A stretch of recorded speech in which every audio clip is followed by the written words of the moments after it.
वरचं 45% नाही, वरचे मराठा आहे. तसंच पद्धत कोकण खानदेश अशीच आहे आणि मराठवाड्यात तर पूर्णच. तिकडं हे 4 विभाग आहे, तिकडं सहज सापडतात नव्हती, लक्षात घ्या. तिकडं सहज सापडतात म्हणून हा आकडा धनाधन वाढलाय. त्यांना वाटतं एवढा आकडा गेला कसा. तिकडं सुद्धा आरक्षण 100% नाहीये.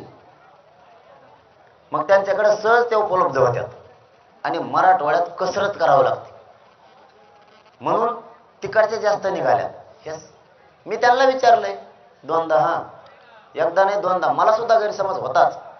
त्या नव्या आहेत का जुन्या आहेत डिक्लेअर करा सरकारला दोनदा सांगितलं, पण त्यांनी डिक्लेअरच नाही केलं.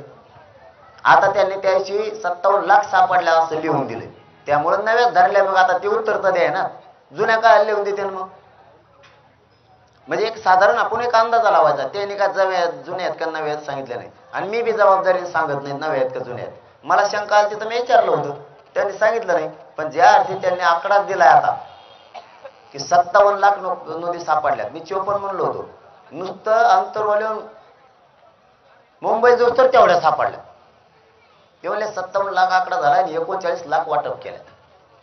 मग मला सांगा आता बरं, बाकी सगळ्यात जुन्या 39 लाख का होईना नव्या वाटल्या ना, वाटल्यात म्हणल्यावर एक अंदाज होतो ह्या सगळ्या नव्या आहेत. फक्त आता मराठ्याला आडं पडायचं म्हणून काहीतरी म्हणायचंय, परंतु यांचा गैरसमज नाही होऊ शकत. ते त्याचा होतो, ते जे दुसऱ्याच ते काहीही करतं मोकळं बरोबर होतं.